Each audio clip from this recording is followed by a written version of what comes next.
नमस्कार दोस्तों, मैं राजेश अग्रवाल नरेंद्र अकेडमी गोंडा की तरफ से आपका YouTube चैनल पर स्वागत करता हूँ। आज की इस महामारी में हम घर की चारदीवारी में बंद होकर घबराने की आवश्यकता नहीं है। बीमारी गंभीर नहीं है, सिर्फ अपना बचाव करना आवश्यक है। मास्क लगा के रहिए, सामाजिक डिस्टेंस बना के रखिए, किसी प्रकार की दिक्कत नहीं है। हम ऑफलाइन क्लासें नहीं दे पाए, लेकिन ऑनलाइन क्लासों के लिए हम आपको ये सुविधा प्रदान कर रहे हैं। आप हर संभव हम प्रयास करते हैं कि आपका भविष्य उज्ज्वल हो। इसके लिए आज हम राजनीतिक विज्ञान की क्लास स्टार्ट कर रहे हैं। उनमें सर्वप्रथम अंतर्राष्ट्रीय संबंधों के संबंध में चर्चा करेंगे। अंतर्राष्ट्रीय संबंधों में हम पढ़ेंगे प्रथम विश्व युद्ध, वर्साय की संधि, द्वितीय विश्व युद्ध, संयुक्त राष्ट्र संघ, साथ में ही क्षेत्रीय संतुलन के संबंध में चर्चा करेंगे। उसके बाद भारत के विभिन्न पड़ोसी राष्ट्रों के साथ संबंधों के संबंध में चर्चा करेंगे। वर्तमान की होने वाली एग्जाम्स है, रेलवे है, पटवार है, रीट है, उसके संबंध में भारत के अंतर्राष्ट्रीय संबंधों के क्षेत्र में अत्यधिक प्रश्न निकल के आ रहे हैं, तो इनके बारे में आज हम चर्चा कर रहे हैं। देखिए, प्रथम विश्व युद्ध की चर्चा करें। सबसे पहले देखें कि यूरोप का एक देश है जर्मनी। इस जर्मनी का एकीकरण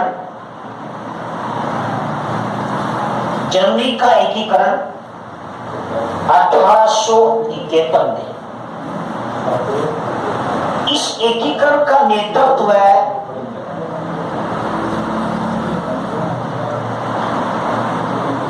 बिस्मार्क द्वारा किया गया। इस एकीकरण का उद्देश्य था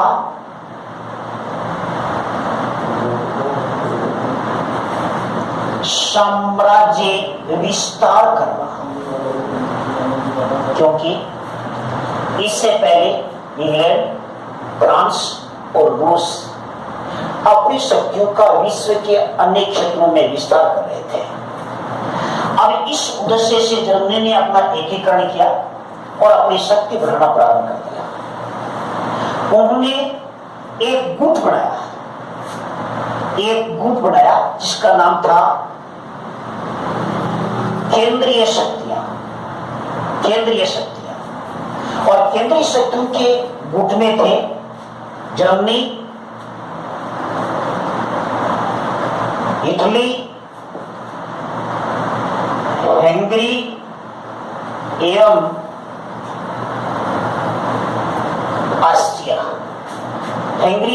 ऑस्ट्रिया थे।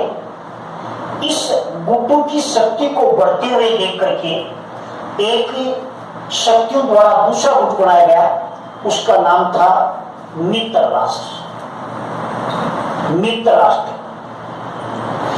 राष्ट्रों में फ्रांस, अमेरिका, रूस, यूएसएसआर भी कहते हैं, एवं इंग्लैंड, ये विश्व पर अपना प्रभाव जमाने के लिए कार्य कर रहे थे। इनके प्रतिद्वंदी फलस्वरूप केंद्रीय शक्तियां भी विश्व में अपना साम्राज्य विस्तार करना चाह रही थी, क्योंकि उस समय यूरोप में औद्योगिक क्रांति हुई थी। और इस औद्योगिक क्रांति में प्रत्येक राष्ट्र चाहता था कि मैं मेरी वस्तु बेचने के लिए कोई नया बाजार तलाशूं, और बाजार के लिए साम्राज्य विस्तार करना आवश्यक था। जब ये विरोधी दो गुट बन गए, तो इन दो गुटों ने एक दूसरे की प्रतिस्पर्धा करना प्रारंभ कर दिया। और इस प्रतिस्पर्धा में स्वाभाविक बात है कि संघर्ष होना आवश्यक है। इसी के बदौलत जो प्रथम विश्व युद्ध प्रारंभ हो गया। प्रथम विश्व युद्ध के लिए एक व्यवस्था तैयार की गई। उसमें जो ऑस्ट्रिया है,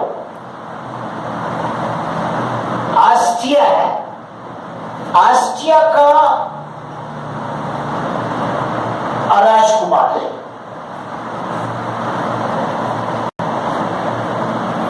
फर्डिनेंड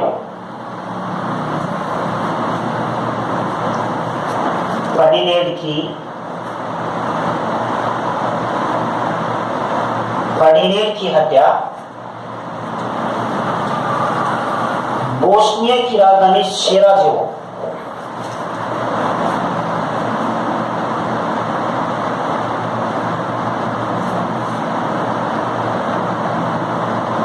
बोस्निया की राजधानी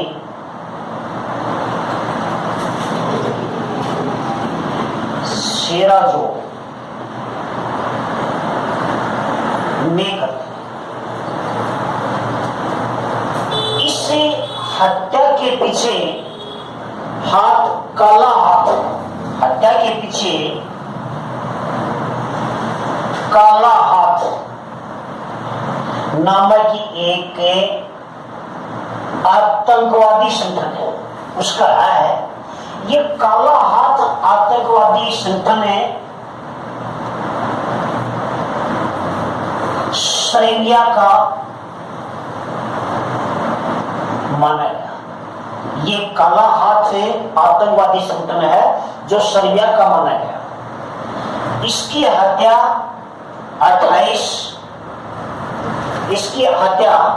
28 जून को 28 जून 1914 को की। अब सर्बिया के ऊपर ऑस्ट्रिया ने आरोप लगाया कि हमारे राजकुमार की हत्या की गई, इस आतंकवादी गुट पर कार्रवाई की जाए।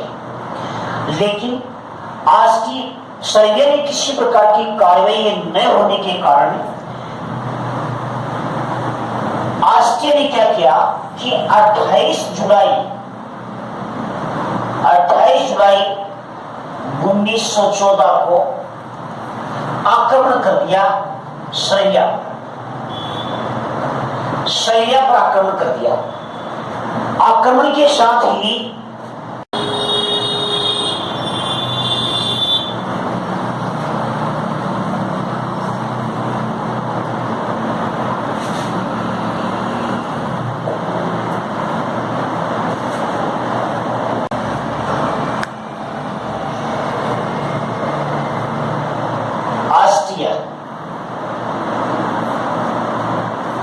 ऑस्ट्रिया के राजकुमार की जब हत्या की गई तो आतंकवादी संगठन को सर्बिया ने अपना परिचय दिया, उसके किसी प्रकार की कार्रवाई नहीं की। इस प्रकार की ऑस्ट्रिया ने उसके ऊपर सर्बिया पर आक्रमण कर दिया। अब सर्बिया का पक्ष लिया फ्रांस ने जब इसका पक्ष लिया तो इसका कट्टर दुश्मन था जर्मनी। फ्रांस का कट्टर दुश्मन जर्मनी था। अब जर्मनी ने आक्रमण कर दिया फ्रांस के ऊपर। इसे प्रथम विश्व युद्ध प्रारंभ किया गया 28 जुलाई 1914 में पहला विश्व युद्ध प्रारंभ किया गया। युद्ध चलता रहा।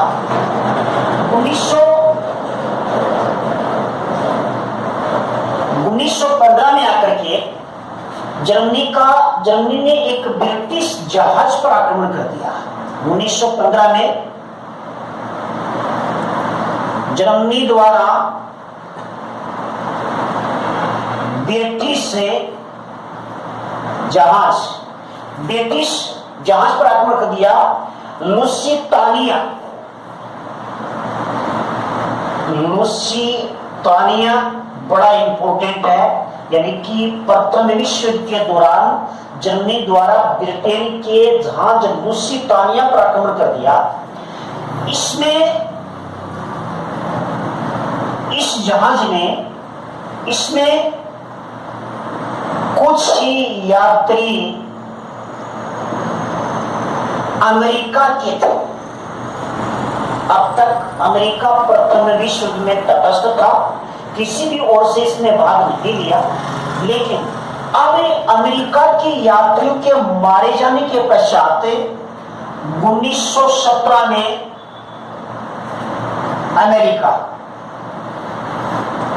अमेरिका प्रथम विश्व युद्ध में कूद पड़ा। प्रथम विश्व युद्ध में अमेरिका कूद पड़ा। अमेरिका ने जर्मनी के ऊपर आक्रमण कर दिया। अब दूसरी तरफ क्या हुआ, जो रूस था, जिसको हमें यूएसएसआर बोलते हैं, और रूस में एक क्रांति हुई। क्रांति 1917 में, क्रांति का नाम था बोल्शेविक। बोल्शेविक क्रांति हुई 1917 में। इस क्रांति का नेतृत्व लेनिन द्वारा किया गया। बोल्शेविक क्रांति एक साम्यवादी व्यवस्था को बढ़ावा देती है, और इस क्रांति के पश्चात रूस ने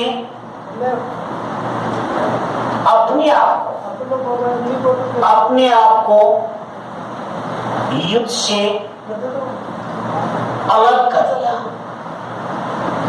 अपने आप को युद्ध से अलग करने के पश्चात अमेरिका के युद्ध में शामिल होने के बाद में, इससे पहले जो केंद्रीय शक्तियां युद्ध में विजय होती जा रही थी, उन विजय होती शक्तियों में अमेरिका के कूदने के बाद में ये शक्तियां धीरे धीरे कमजोर पड़ने लग गई। इसमें 1918 में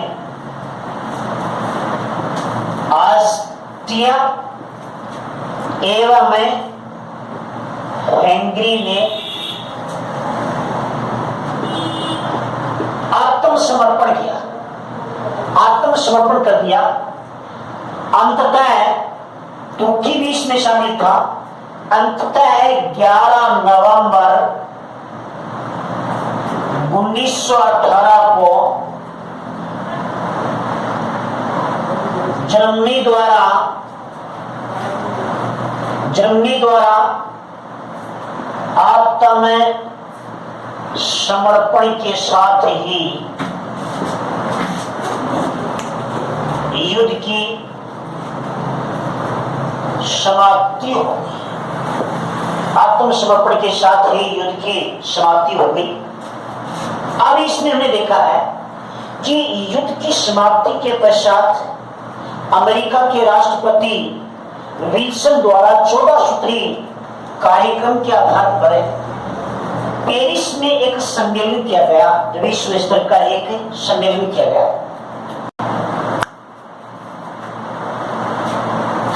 युद्ध समाप्ति के पश्चात विश्व के राष्ट्रों के द्वारा एक सम्मेलन बुलाया गया, और इस सम्मेलन की उपज है अमेरिका के राष्ट्रपति वुडरो विल्सन की है। ध्यान रखिएगा कि एक सम्मेलन बुलाया गया। सम्मेलन था पेरिस शांति सम्मेलन।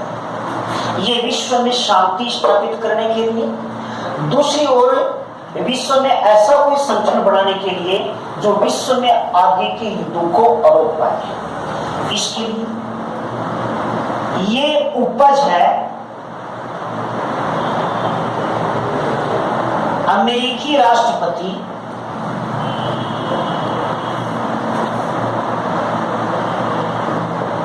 वुडरो विल्सन की है। वुडरो विल्सन का 14 सूत्री कार्यक्रम प्रमुख रूप से माना जाता है। इस पेरिस शांति सम्मेलन एक पेरिस फ्रांस की राजधानी है, जिसमें यह सम्मेलन हुआ। वर्साई के महल में एक सम्मेलन का आयोजन किया गया। इस सम्मेलन में 2 बातों पर चर्चा की गई। पहली बात है विश्व संगठन स्थापित करना, दूसरी ओर है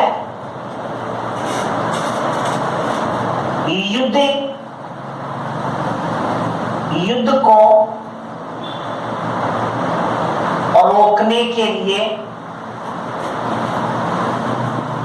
शांति संधि करना। शांति संधि करना। विश्व संगठन के रूप में तय किया गया कि हम राष्ट्र संघ नामक की एक संगठन बनाएंगे जो आगे विश्व में विभिन्न प्रकार के विरोधाभास होंगे उनको हल करने का कार्य करेगा। दूसरी ओर युद्धों को रोकने के लिए शांति व्यवस्था बहाल करना है। तीसरा बिंदु है कि युद्ध का दोषी कौन है उसको दंडित करना है। इस सम्मेलन में जर्मनी को युद्ध का दोषी माना गया। जर्मनी को युद्ध का दोषी माना गया और जर्मनी के युद्ध के दोष के कारण उनके ऊपर अनेक प्रकार की यातनाएं लादी गई। जैसे प्रथम बार इसका एक आर्थिक दंड दिया गया, इसकी सेना समाप्त की गई, साथ में ही साम्राज्य छीन लिया गया, साम्राज्य उसका छीन लिया गया।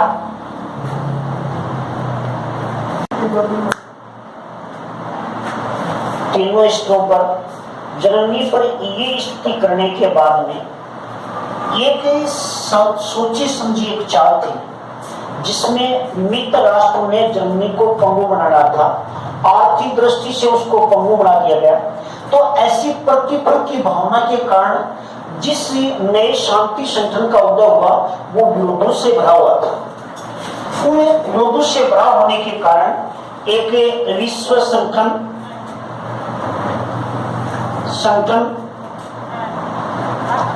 बनाया गया जिसका नाम रखा गया राष्ट्र संघ।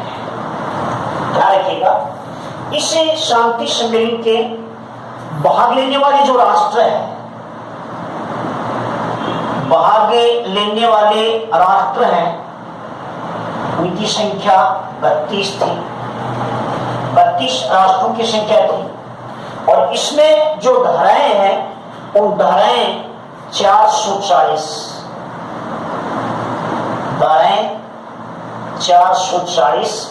तथा इसके भाग 15 है। ध्यान रखिएगा, इसमें धारा 26 है। धारा 26 है ये राष्ट्र संघ के गठन को प्रति करती है। बहुत अच्छा प्रश्न है। धारा 26 बहुत बार परीक्षा में पूछा गया प्रश्न है कि राष्ट्र संघ का गठन जो पेरिस शांति सम्मेलन में हुआ था उसकी जो 440 धाराएं थी उनमें से कौन सी धारा में राष्ट्र संघ का गठन किया गया है, वह है धारा 26 है। इसके पश्चात देखें राष्ट्र संघ के रूप में राष्ट्र संघ का गठन इस सम्मेलन के दौरान किया गया था। 10 जनवरी 1920 में यह अस्तित्व में आया। इसमें प्रारंभ में 55 सदस्य देश थे, लेकिन इस राष्ट्र की कमजोरी यही स्टार्ट हो गई कि अमेरिका इसका संस्थापक होते हुए भी इस राष्ट्र संघ का सदस्य नहीं बना। तो यह कमजोर अस्तित्व में आने के कारण धीरे धीरे युद्ध हो गया। ये युद्ध विश्व को युद्ध की विभीषिका से नहीं बचा पाया। ये केवल 20 वर्ष के लिए युद्ध विराम रहा। इसके लिए कहा गया कि अमेरिका इसका सदस्य नहीं बना। अमेरिका इसका सदस्य नहीं बनाया गया। इसका मुख्यालय जेनेवा स्विस में, ध्यान रखिएगा, स्विस स्विट्जरलैंड है। आज दुनिया में एकमात्र देश है जहां पर प्रत्यक्ष लोकतंत्र का प्रमाण मिलता है, क्योंकि यहाँ पे जो 4 कैंटन है वहां पर प्रत्यक्ष लोकतंत्र पाया जाता है और यहाँ इसका मुख्यालय बनाया जाता है। इसके प्रमुख 3 अंग है। 3 अंग है। पहली महासभा, एक असेंबली के रूप में है, महासभा है। दूसरी है काउंसिल और तीसरा इसका सचिवालय। ये प्रमुख राष्ट्र संघ के 3 प्रमुख अंग थे। इसके अलावा इसका अंतरराष्ट्रीय न्यायालय भी था, लेकिन इसके प्रमुख अंगों के रूप में 3 अंगों को ही शामिल किया जाता है। राष्ट्र संघ को लीग ऑफ नेशन के नाम से भी जाना जाता है। प्रश्न बहुत बार पूछा गया है, इस संगठन की स्थापना कब हुई थी? 10 जनवरी 1920 को की गई थी और ये प्रतिफल है जो वर्साई की संधि हुई, उसी का ये प्रतिफल है। इसी शोध की भावना के कारण ये 1939 तक मात्र युद्ध विराम कर पाया। युद्ध की विभीषिका से भी